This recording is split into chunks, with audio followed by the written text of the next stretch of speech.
Mangalore famous நீர் தோசை. இதோட recipe and measurements எல்லாமே நான் டீட்டெயிலா சொல்லியிருக்கேன். நோட் பண்ணிக்கோங்க.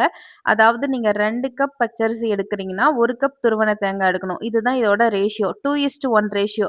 நான் வந்து 2 கப் பச்சரிசிய நல்லா வாஷ் பண்ணிட்டு 6 மணி நேரம் ஊற வச்சு எடுத்துக்கிறேன். அது நல்லா ஊறட்டும். அது ஊறுனதுக்கப்புறம் இந்த மாவ வந்து நம்ம புளிக்க வைக்க தேவையில்ல. இன்ஸ்டன்ட்டா செய்ய வேண்டியது தான். அதனால ஊற வச்சுட்டு, அதுக்கப்புறம் 1 கப் திருவன தேங்காய். நீங்க எந்த கப்ல அரிசி எடுத்தீங்களோ, அதே கப்ல 1 கப் திருவன தேங்காவ நல்லா ஊற வச்ச அரிசிய போட்டு நல்லா நைஸா அரைச்சு எடுத்துக்கோங்க. நீங்க ஃபர்ஸ்ட்டு வந்து தேங்காவையும், அரிசியையும் போட்டு கொஞ்சம் கொர கொரன்னு அரைச்சு எடுத்துட்டு, அப்பதான் அந்த தேங்காய் வந்து கொஞ்சம் நைஸா ஆகும். அதுக்கப்புறம் தண்ணிய விட்டுக்கோங்க. ஃபர்ஸ்ட்டு எடுத்தோனே நெறைய தண்ணி ஊத்திறாதீங்க. அது அரைப்படாது.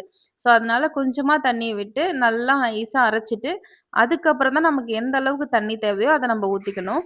நான் ஃபர்ஸ்ட்டு தேங்காவையும், அரிசியையும் போட்டு தண்ணி ஊத்தாம நல்லா கொஞ்சம் கொர கொரன்னு அரைச்சுட்டு, அதுக்கப்புறம் தண்ணி ஊத்தி நமக்கு எந்த அளவுக்கு தேவையோ அந்த அளவுக்கு நம்ம அரைச்சு எடுத்துக்கணும். அதுக்கப்புறம் லைட்டா உப்பு மட்டும் போட்டுக்கோங்க.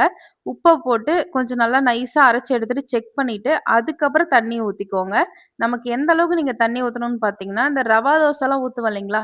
இது பேருக்கு ஏத்த மாதிரி நீர் தோசை நல்லா தண்ணியா தான் இருக்கணும். இதனால தோசை வராதெல்லாம் பயப்பட வேணாம். அடுத்தது வந்து நல்லா ஒரு ஹீட்டான பேன்ல நீங்க அந்த தோசைய வந்து ரவா தோசை எப்படி ஊத்துவீங்களோ, அதே மாதிரி ஸ்ப்ரெட் பண்ணிக்கோங்க. இந்த மாதிரி ஓட்டை ஓட்டையா வரும். நல்லா கல்லு காஞ்சதுக்கப்புறம், இத அப்படியே நீங்க டவாவா இருந்தா லைட்டா ஸ்ப்ரெட் பண்ணி விட்டுட்டு, தேங்காய் எண்ணெய் போட்டாலுமே நல்ல ஒரு ஃப்ளேவர்ஃபுல்லா இருக்கும். இல்ல நார்மலா நீங்க யூஸ் பண்ற ஆயில்வே போட்டும்.